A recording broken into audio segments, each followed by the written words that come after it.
I'm really nervous that Okay. the contractors are falling behind way more than they think they are.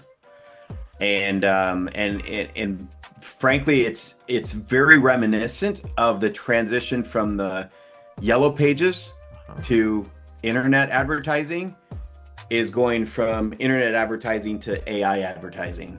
Like understanding that's a huge transition. So back when I joke about this a lot. Back when I was started in the industry, you always built your name, the name of your company had to start with A. And so you had, and even better yet, if you had Aardvark Roofing, it was AA. Uh-huh. Now you're even farther. Then now suddenly somebody comes out with AAA Aardvark Roofing. Well, the whole idea is whoever is first is who gets called first. And so the more A's you put in the front of your name, you got more leads. Yeah, well, you can't talk about the future without talking about AI. Okay. So the next piece of this is once a homeowner gets the information that they want and you have their contact information, then what is the next step? And partners like Alivo, who is an AI technology that is sending text messages or even phone calls.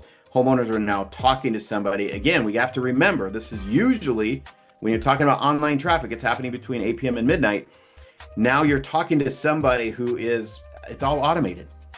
And what we're really seeing is that homeowners are demanding one thing. They're demanding, or let's say they're demanding, that sounds strict, but your results are going to be much higher when you're responding in seconds are better than minutes. Minutes are better than hours. But if you're more than hours away from contacting them after they've submitted their contact information, you've probably lost that lead already.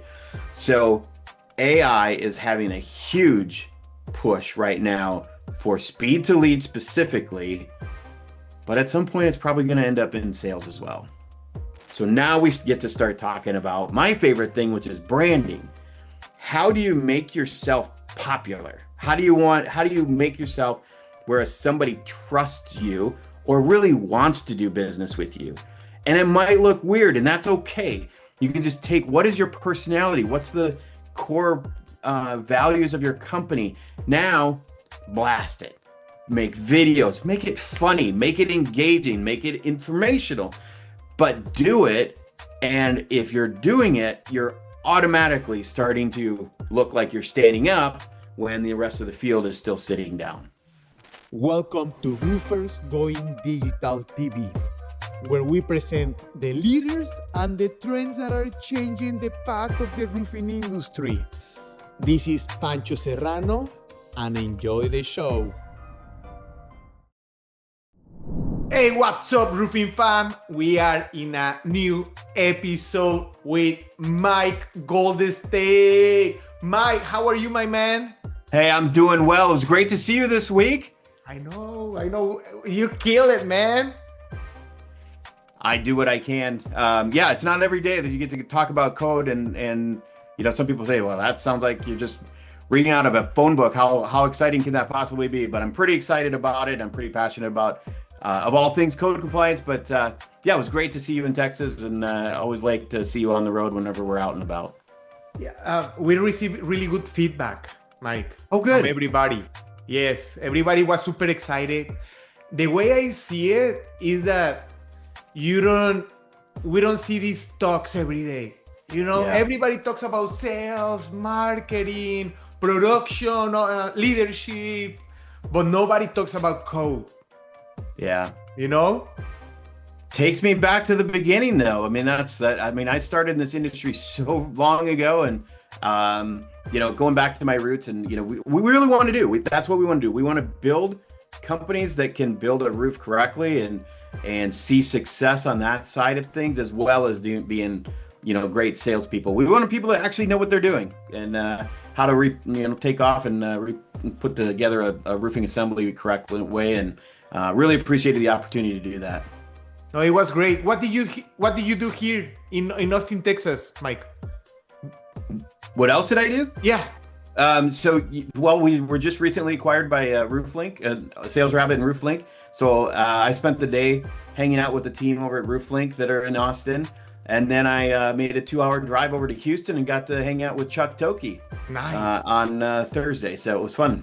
Nice, nice. We had Chuck Tucky. Oh no, we already had him in the show like 1 or 2 years ago. I need to send him a new invitation. There you go. Mike, we want to know everything about you. Who is Mike? I know that you have been in the industry for years, but I don't know the full story. And everybody that is listening to you want to know it. Yeah, well, I'm a lot older than most people think. I started in the industry in 1992. So I graduated high school, and about 2 weeks later, I started with the roofing crew. That became my summer job as I was going through college. I did that for all 4 years of college, and then ended up being back in the Twin Cities. So I grew up on a little farm in Iowa. Okay. So I was a farm kid, and northeast side of Iowa. My brother and my dad still live there. Got married, moved to Minneapolis. Been there ever since. So I've been here in Minneapolis since 1997. I started my own roofing company, had that until 2010. Okay. And at that point, I thought, I want to know what the corporate life would look like. So that's when I joined the team over at GAF. In 2010, I was there for 12 years. Fantastic experience. And then made the switch over to Roofle. It's been 3.5 years already. I can't believe it's been that long ago, but 3 years. Yeah, it'll be 4 years in October. Okay. And Mike, how did you get into all this part of the estimation code and all this world? Because like I said in the beginning, this is not a skill that everybody has, you know? Yeah.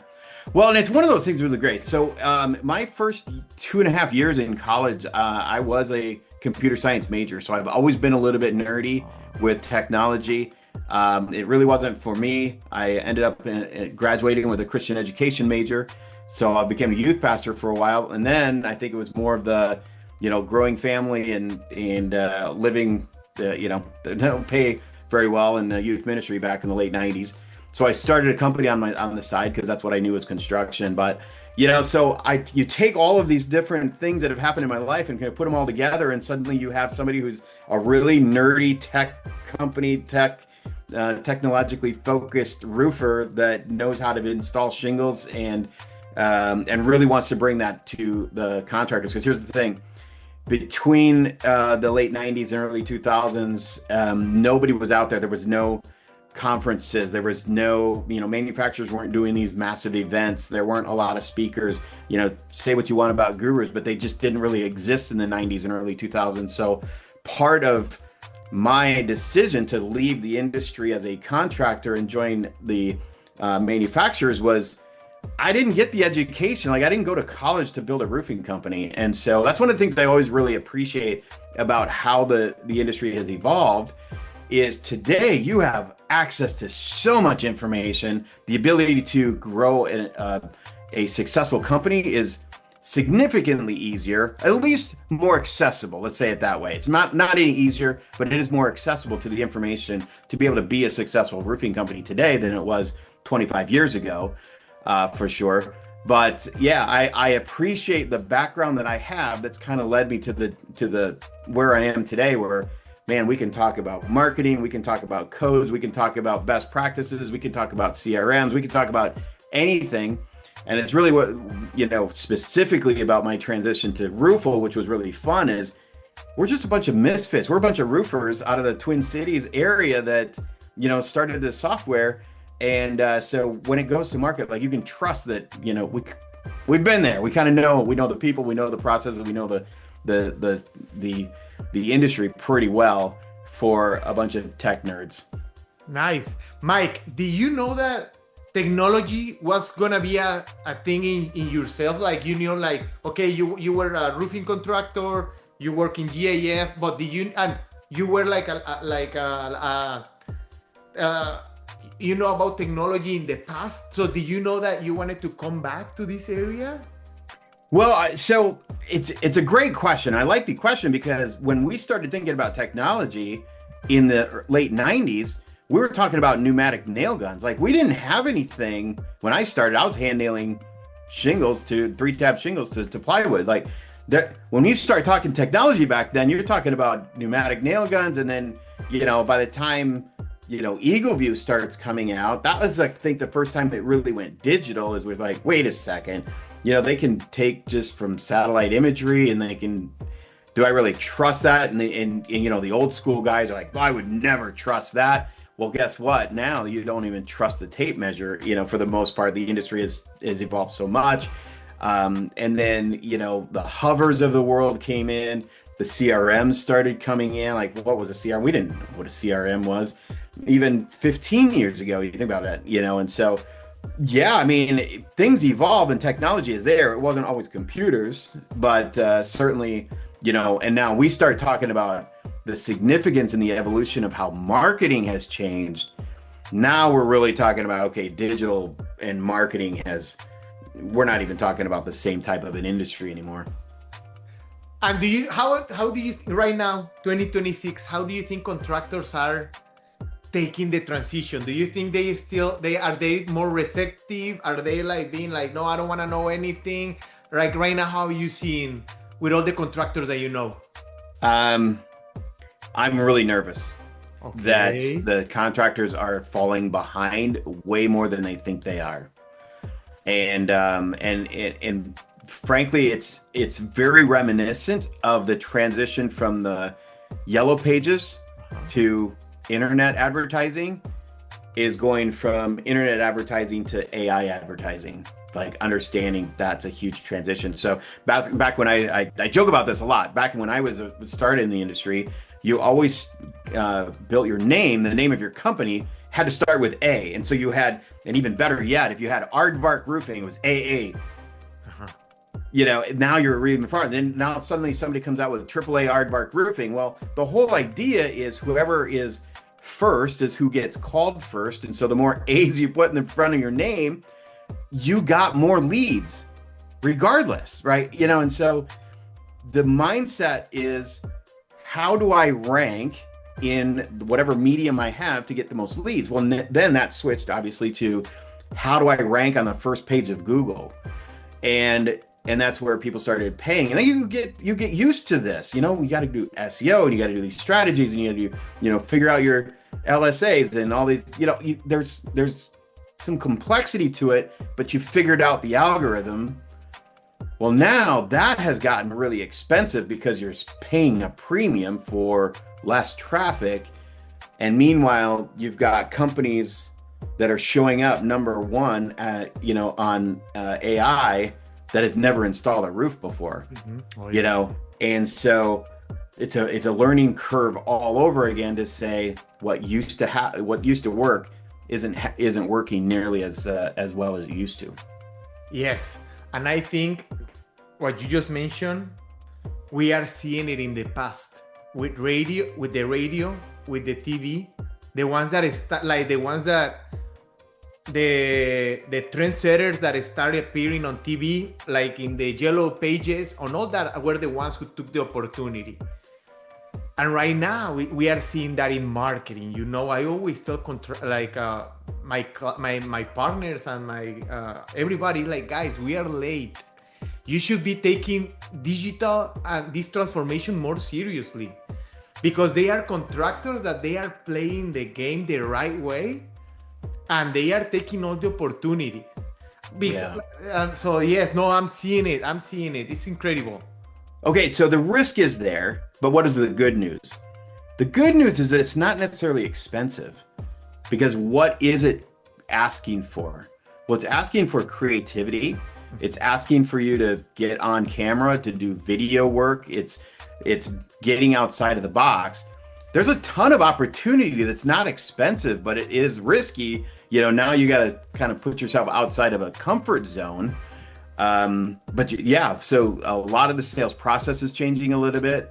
Obviously price transparency is front and center through this whole thing. But you have to be able to create content that's answering questions that homeowners are asking. Well, that's not expensive to do. It does take some time and effort, and you have to dedicate it to it. So it's almost like going to the gym. You have to put the time in and get it in, because it's not something you can just pay and make it go away anymore. It does take a little bit of creativity and a little bit of time, but man, anybody can do it. Yes. But you need to start doing it now. That is exactly, for sure. exactly. Even start small, but do it. Now, Mike, how is Roofle what's the role that Roofle is playing in this transformation? Yeah, so one of the things that the computer generation, the internet generation has evolved. The Amazon generation has created online consumers, and we're not talking about necessarily e-commerce, but it is the way that they do business. So the whole process from a homeowner developing trust with a contractor is changing. And so one of the things I always say, you don't even have to take my word for it anymore. We've been saying this for almost 4 years, but you don't have to take our word for it anymore. Just go to Google, do a simple search, contractor, whatever contracting organization you want. If you're looking for siding, windows, decking, roof, roofing companies near me now results in 4 new categories of call to actions that appear right underneath it. And those categories are top rated, within a certain amount of miles. Sometimes it's 5, sometimes it's 15. So are you local? Are you open? Because this is typically happening at between 8 and 12 p.m. every night, so you're not, this traffic isn't coming to you during normal business hours. And the fourth one is online estimates. And that's our role, is at that online estimates piece of it. So we satisfy that piece. So the whole thing is, as you're thinking about how you're marketing your roofing company today, you have to answer the questions that the homeowners are asking. And what are the top 4 questions homeowners are asking? Are you top rated? Are you local? Are you open? Because I need somebody now, and I'm sitting here watching Netflix at 11:30 at night. And can I get an estimate? Can I get an idea of how much this is going to cost? Now, I'm not ready to swipe a credit card to buy it, but I need to know what I'm looking at. And when I'm looking at your value proposition, I need to be able to figure out, where does this align with my budget? Mm-hmm. Yes, I like it. And also, I think one of the opportunities that Roofle is taking advantage of is that contractors, it's an opportunity that contractors have, that Roofle is taking the opportunity, is that we need to understand, you said it, like, we need to understand the customer. What do they want? They want everything fast. But there is a lot of contractors that they don't understand that. How are they buying? How do they go to all the customer journey? You know? And what you are doing is like capturing in the right moment how they want to buy. That's what I love, Roofle, is because if you understand the buyer, you understand, like, okay, it's not like, yes, the estimate and everything, but the more important is the customer. Am I right? Yeah, absolutely. And that's kind of one of the hardest things as a contractor, because you want to sell on your terms.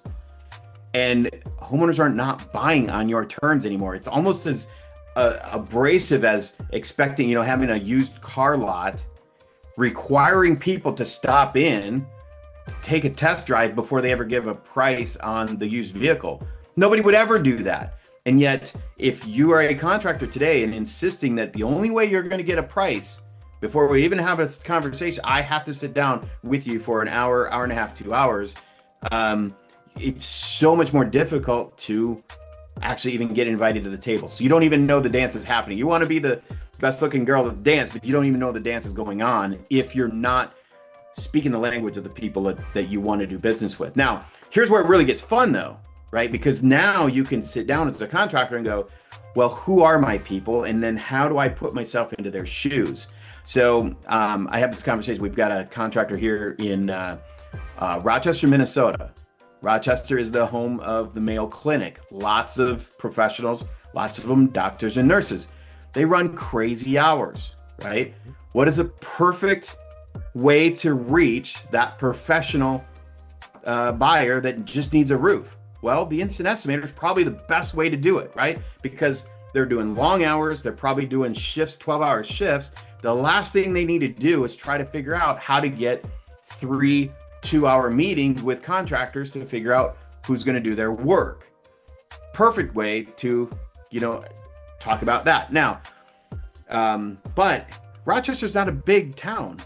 And so you would just go 10 miles away, you're in farm country, and it's miles in between different farmsteads. Now, what do they want, and how do they want to do the process? They might still like to get a ballpark price on instant estimating, but they generally buy steel, longer lasting materials that they never have to look at again or never have to worry about again. That's more hardy, that tends to be that kind of a buyer. So you just say, okay, am I going to get all of my customers using the exact same marketing strategy? No, you've got a professional that probably wants an instant estimate and give me close. Okay, perfect. I get to read about it, maybe send me some videos, let me understand it on my time, on my terms, when I'm home at midnight, whatever it is.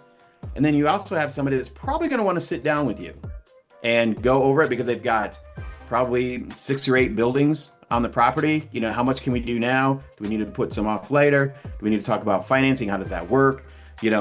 And so you start categorizing who you want to do business with and then design a marketing strategy to fit that customer. Nice. Yes, I love it. Mike, what are the new, so I know we have been mentioning it right now, instant estimates are what you guys do, correct? But yep. Can we go a little bit deeper? Because I know that you guys have been developing new features. Like, what are you guys doing right now? What's your basic thing and what have you been developing? Yeah, so basically for our first 2 years, we were just kind of educating contractors on what instant estimation is, why it's important, how it fits on your website. This is the way that, the homeowners are making all of their purchasing decisions this way. So now they're going to be doing, picking out their roofer this way. But that started kind of moving towards, okay, so let's figure out how to go to other portions of this because not everybody goes to the internet. And then how do we reach the door knocking and the canvassing teams, particularly with the storm restoration? How does a restoration contractor do instant online estimating, or is it in person? So we created what we call, we have rep quotes. So you have unlimited number of users, put it every single inside sales, outside sales. If you're running an inside-outside model, this works perfectly for that as well. You're getting these quotes done instantly, automatically within a minute. You're being transparent with their homeowners, and it's making it so much easier to get contracts signed. It's the guys at Master Your Craft, Chris Zimmerman and John Scenic are talking a lot about the importance of setting reserves early so you don't have to fight a battle later on in the claim because it is, when it's accurately estimated and that estimate is much higher than the reserve that was set at the beginning of the claim by an adjuster who just didn't know. Now you got to go back in the back end of it and go to management to get an approval, which could have been fixed in the beginning if you'd have done rep quotes on it and done a Roofle on it, set that reserve early, your claims go much smoother. So now we've got the rep quotes, you've got your online, you've got your offline. Then we started talking about how you can do QR codes on everything. So when you're working on a job and you've got your truck there, your trailers are there, the dumpsters, the catch-all systems, your yard signs, maybe you run around the neighborhood and do your 6-pack. Now what are you doing? You're giving a call to action to every single thing that you do. QR code to the landing page that says, if you want to know what the roof would cost, this roof would cost in your house, click here, you'll know in 30 seconds. Now you're creating additional jobs off of the jobs that you're doing because the status of those roofs, whether it's old or whether it was damaged by a storm, they're in the same condition. So what better place to advertise than the place that you already know you're doing work? We're building that part of it out. And obviously now with the acquisition, we're going to add a lot more robustness to that canvassing tool with what SalesRabbit brings to the table, and then completing that entire experience with a CRM of RoofLink. So we're trying to cover everybody's bases, put all of it under, one login and password. Damn. So, okay, here is the $1 million question, Mike. What are you guys seeing in the next 5-10 years? Like, I know you are seeing something there. We wanna know more. Yeah, well, you can't talk about the future without talking about AI. Okay. So the next piece of this is once a homeowner gets the information that they want and you have their contact information, then what is the next step? And partners like Alivo, who is an AI technology that is sending text messages or even phone calls. Homeowners are now talking to somebody. Again, we have to remember this is usually when you're talking about online traffic, it's happening between 8 p.m. and midnight. Now you're talking to somebody it's all automated.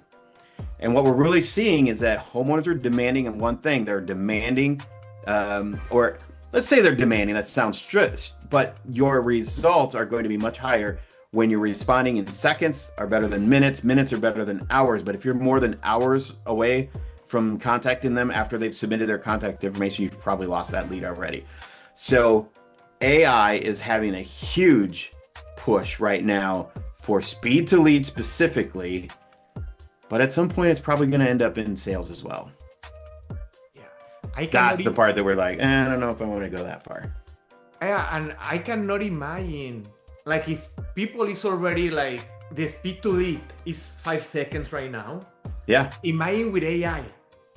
Imagine in the future, like you will have 1 second to answer. Right. You know? So let me ask you, so if if you're looking for something, looking for a product, you're looking for help, how quick are you expecting an answer? And do you mind talking to AI? It's a personal preference, but do you mind? I don't mind if AI is going to answer my questions. Exactly, right? You know, I don't have a problem. And if it's a live, for example, if the website is live, like I can talk with somebody, and probably there is gonna be a chance that a lot of we might know that we are talking with an AI agent because we know about all this, but there is a lot of homeowners that they don't have expertise. Like they cannot differentiate if a text is made with ChatGPT or not. Yeah. You know? And I bet like most of them are not. Yeah. Are not. So just today.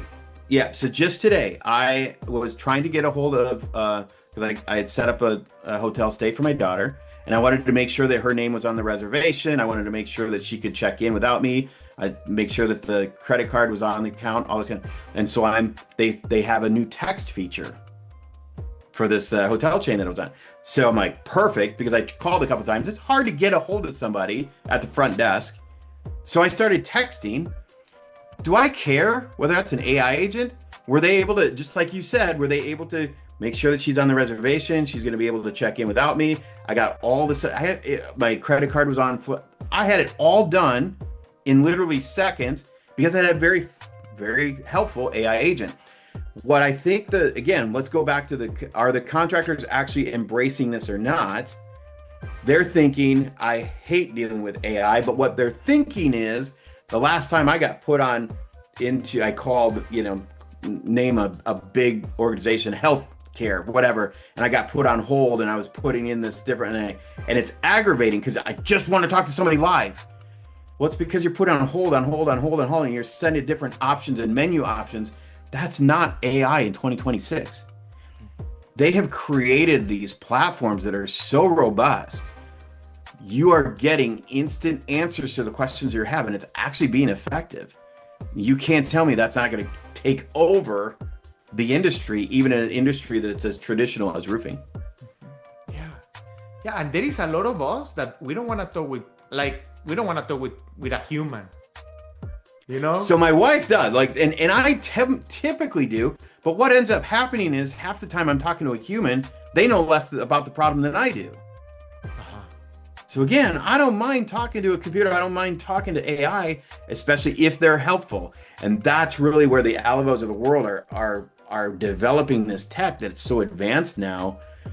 They are being helpful. And in fact, people are going to start preferring to talk to the computer more than a person, especially my kids' generations. As they're getting older, they're like, I'd rather talk to the computer than a person. People make too many mistakes. Exactly. Yes. Now, Mike, another $1 million question. Okay. Is AI and technology and all this digital transformation can I don't want to say destroy, but disappear roofing companies and construction companies in general? Because this is one of the questions that I do in my classes. Is AI going to take over roofers? And they go like, oh, no. they will never be able to install a roof.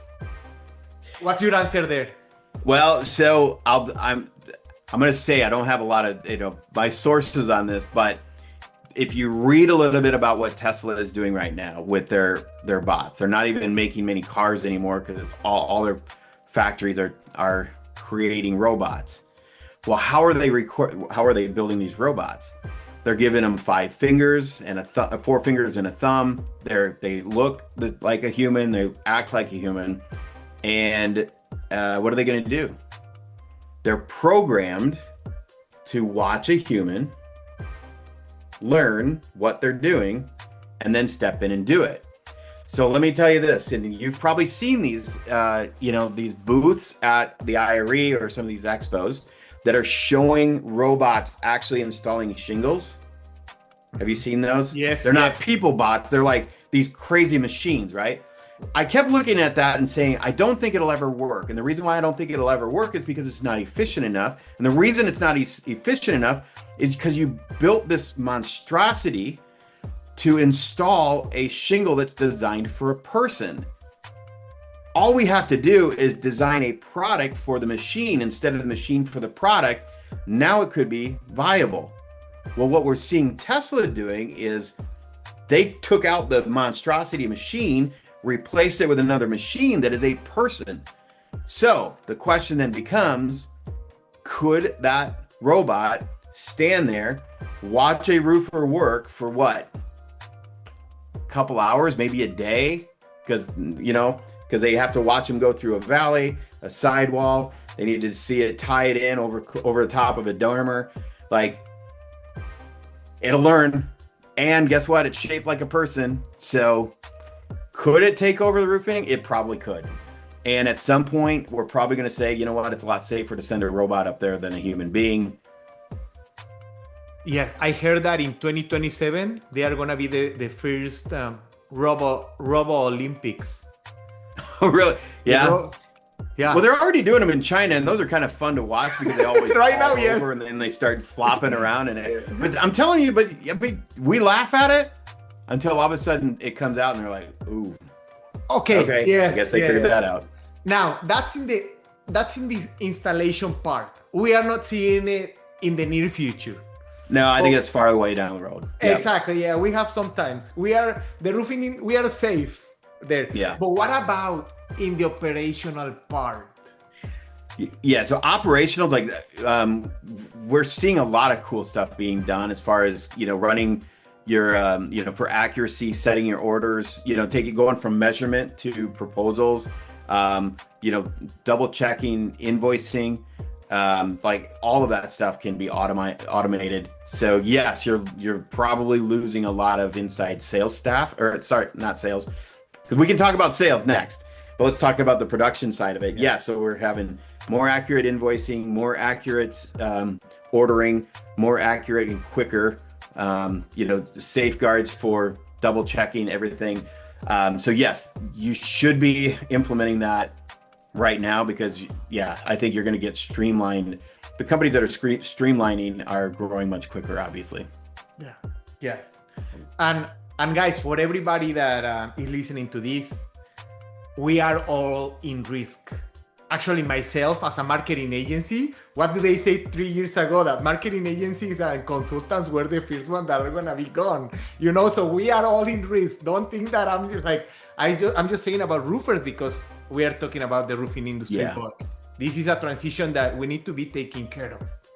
Yeah, and so we start kind of think about. So let's go to sales really quick. Yeah, I do want to touch on sales. So how does AI now impact sales? Yeah. So one of the things, and you probably already know this, and this is the stat that typically blows most people away because I always ask the class if I'm talking to them, is how many pages of content will the average homeowner consume before choosing their home improvement contractor?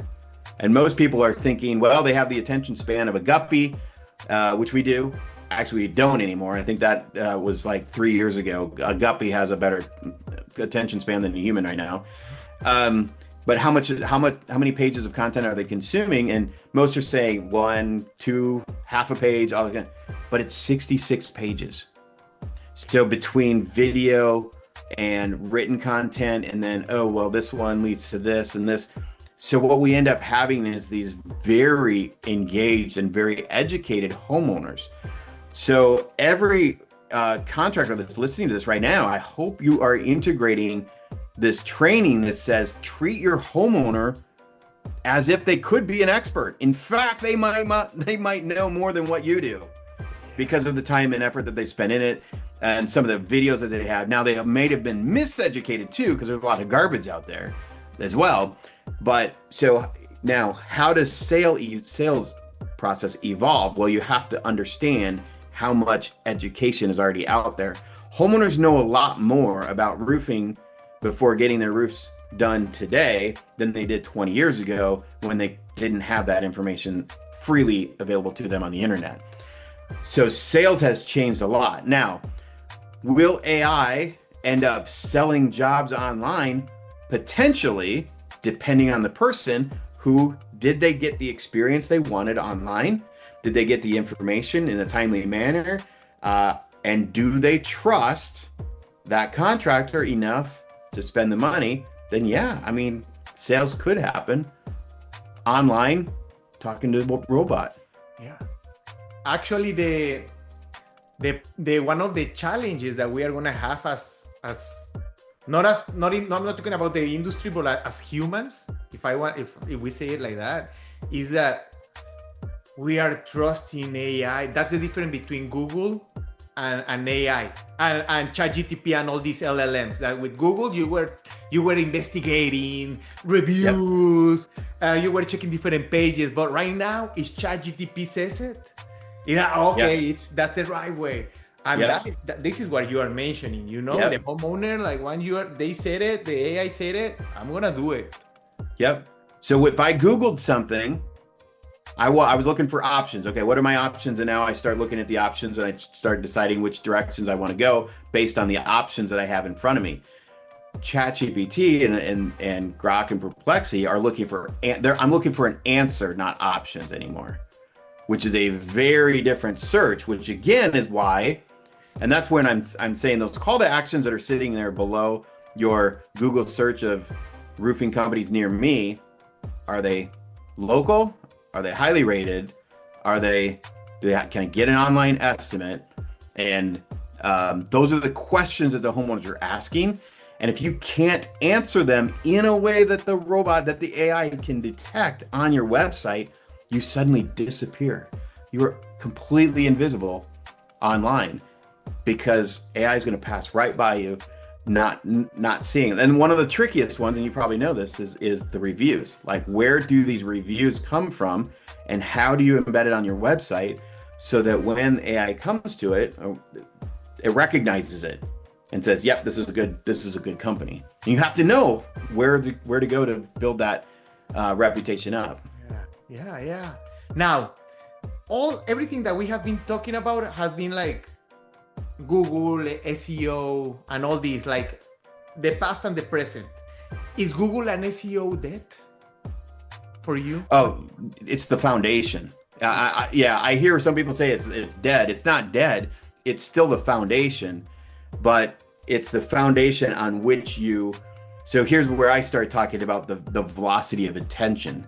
Because what's happening is, and I don't mind it sounding like, well, hold on a second. If we're all building our websites the same so that it's visible to AI, we've got our reviews, we've got our About Us page, we've got our Open Now, we've got our Instant Estimator. So now, do we have a level playing field? Mm-hmm. Well, potentially, but what's great about a level playing field? Well, all you have to do is like stand up or raise your hand. Like once the playing field is more level, it's more advantageous for you to separate yourself. So now we get to start talking about my favorite thing, which is branding. How do you make yourself popular? How do you make yourself whereas somebody trusts you or really wants to do business with you. And it might look weird, and that's okay.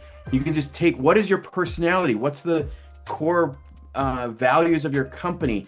Now, blast it. Make videos, make it funny, make it engaging, make it informational, but do it. And if you're doing it, you're automatically starting to look like you're standing up when the rest of the field is still sitting down. Now, Mike, but I don't care about branding. I want leads. I want leads, Mike. What would you answer me? If you want to go to a baseball game today, let's say you want to go to Major League Baseball game. Mm-hmm. The stadiums are practically empty. Who is it that you could go to a baseball game? Have you ever tried to go to a Savannah Bananas baseball game? Do you know what the wait list is currently? I don't know the wait list. Get a ticket? No. 4.5 million people long. You could go today to your local baseball and probably get a ticket that was a decent seat at an MLB game. There's a 4.5 million long. I want leads. Great. You know who gets leads? The person who brands themselves. And again, it's not hard. Well, it's not complicated, but the only hard part about it is you have to put in the time and you have to do the effort. Get on your phone. So, and it looks like this. And you have to start again. Instead of getting into the shoes of your homeowners and thinking like them to how can I reach them, you literally get in and what are the questions that they're asking? So let's pretend that hailstorm goes through, okay? And if I'm a homeowner, I've never been hailed on before. So what are the questions that I'm asking? Potentially one of the questions I'd say, does hail really hit the shingles so hard that I have to get it done right now? Well, if you're a contractor, what do? You go up on a roof, you show the hailstorm where it hit, and show the bruise, show what happens. The granules fall off. The asphalt is now subjected to the UV with the sun. It starts opening up. No, it's not going to leak today, but it's going to open up quicker and quicker, and it kind of explodes because it's getting eaten up by the sun. Make a video, post it. Guess what happens? Homeowner comes on and goes, my house just got hit with hail. Do I really need to get it re-roofed today? Where's AI going to go? It's going to go to your video. It's going to post a video. You're going to have something very educational and make it funny, make it engaging. And then now suddenly you're the one that are getting what? Leads. That's where your leads come from. Okay. Yes. Thank you for explaining this. This is one of my day-to-day branding. And the way I explain it is like, guys, we need to remember that we are selling roofing.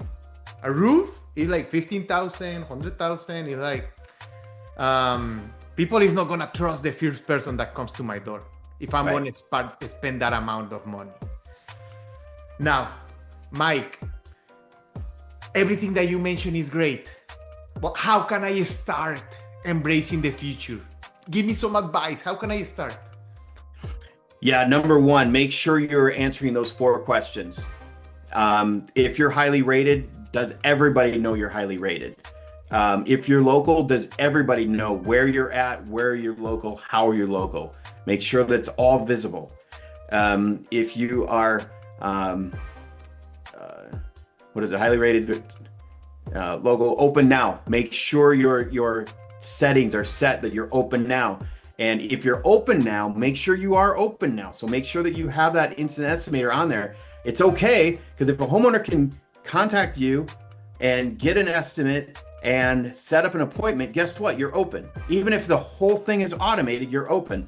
And then obviously the 4th one is having an online estimator. Again, we are watching the entire industry switch over to look a lot like the automobile industry. If you do not have the ability to give homeowners a ballpark price, they're going to pass you by and go to the next guy who can. And again, it's going to be the middle of the night. So make sure you're answering those questions. Those are the first most important things that you can do. And then the second thing is start creating content. Get your instant estimator first, get it on your website. Second thing, get somebody to who's not afraid of being in front of a camera and start posting videos. I tested this the other day. Okay. We were doing an event, and I introduced on Facebook, John Cater, one of my favorite people on the planet, does a great job of training people in content creation and how to build that up. And so I introduced him as one of the best trainers in content creation currently. And I saw this little prompt that showed up underneath my post. It was from Meta AI that said, how do we know that John is a good trainer, or something like this? And so I'm like, interesting. I wonder what AI is going to do. He's going to investigate, right? So I clicked the button to say, because again, if you're going to say something, AI is going to say, do you really think that's true? How about I'll show you whether or not you can investigate whether that's true or not. So then I clicked on it, and guess what happened? What was the next thing to happen? It wasn't an article. It wasn't news. It wasn't a blog article. It wasn't his website. What was it? Video of John teaching about content creation. What happens if you have a ad out there, or you have a post out there that talks about storm restoration? You're going to have Meta AI, or if you're on Google, you're going to have Gemini or ChatGPT. If you're asking questions, what are they going to do? They're going to go to videos, and they're going to start supplying videos to that homeowner. So get that content creation going immediately. Yeah. And yes, because content creation is going to bring eyes, it's going to position your brand if you do it the right way, obviously. And that is going to bring leads, and that is going to start the system. You are going to have money. You can invest in the company, and the cycle starts. Yeah. Now, Mike, you were talking about video. Is video the new thing that we need to focus? I think it's the old thing, actually, and the new thing. Okay. So, Love it. Yeah. So You didn't it depends, fall in right? my question. Yeah. Go ahead. It depends on what you're looking for, right? And so, doing content creation on Facebook looks a lot different than if it's on TikTok, if it's a lot different on Instagram and LinkedIn. But here's where I would start, because as many times I've asked that same question multiple times in multiple different places. Everybody is still saying YouTube is still king. Okay. For whatever reason, AI still typically goes to YouTube first. So the more you have on YouTube, you're going to see probably the best results. Now, TikTok used to be, and again, on the younger generations, I'm not a TikTok guy. I think I might even have an account, I think. I don't know. But TikTok was one of the second largest search engine behind Google for a long time. Mm-hmm. But is that where your homeowners are? Maybe, maybe not. And if they are there, are those the ones that you want? So I would definitely really lean in on YouTube first. Pick a social media of your choice. Beyond that, roofers are on Facebook. We just have found that as a company, as Roofle, we find most of the traffic and most of the customers are on Facebook. But if you want to dive into Instagram, you can. You're probably going to get a little bit younger audience on Instagram, and a younger still on TikTok. But yeah, pick one and run with it. Okay. And the reason I am asking this question, if video is the new thing, a lot of people is like, yes, video is the future. But you say like, no, it's not. It's the past and the future. Yeah, for sure. Yeah, that's what I'm saying. So the guys that are really separate right now are the ones that have been doing it for 10 years. When they already have this volume of long form video already sitting there archived on YouTube, they're already there. So yeah, so don't mishear me. I'm not saying it's not the future. It is 110% the future, but the people who already have 2, 3, 5, 10 years of video are so far ahead of everybody. Yeah. They have known that's the future long before it's the future. But yes, video is the future. I would do video before I would do a single blog post. Okay. Yes. Even it's harder, but like, yes, the idea is video. And my answer to that question is because, so video is not popular when TV started. Everybody wants to be on TV, like, so video is since the TV started in the I don't know what year the TV started, but since that time, video, everybody wants to be on TV and on the internet and on video. So video is always the most popular, without doubt. And even for an old guy, I mean, I feel like I'm the generation that shouldn't be into AI, and I'm not really into videos because I'm still a whites in the eye guy. And I like to use the analogy of a driveway just because I know so much about exteriors. It's hard for me to get in the shoes of someone like, what kind of questions would a homeowner ask about roofs? Because like, I don't even know, because to me, everything's really simple. So I go to driveways because I don't know a lot about driveways. So if I'm starting to think about, okay, where am I going to go if I have a 20-year-old driveway, which I do, and I need to know, because it does, and I'll explain it. It's asphalt now, it's all cracked, I know it needs it, but can I get a couple more years out of it? Can I do like a surface on it? Can I just do an overlay on it? Should I dig it out? How does a base come on? Maybe there's a base issue because I wasn't here when it was built. At what point do I start thinking about concrete, and then what are the pricing difference between concrete and asphalt? And maybe I can just go with a deeper asphalt. Like everything that I just said there became my prompt in ChatGPT. And the answers that I'm going to get is going to point me to videos of some contractor talking about driveways and when could I do just a seal coat? When could I do an overlay? When can I need to tear it out and put a new one in?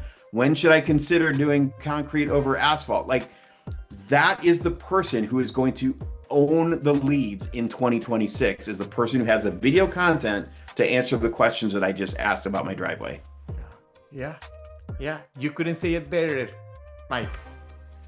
Mike, thank you for all these advices. Thank you for this time. Three things. And they are questions. The first one is entrepreneurship for everybody?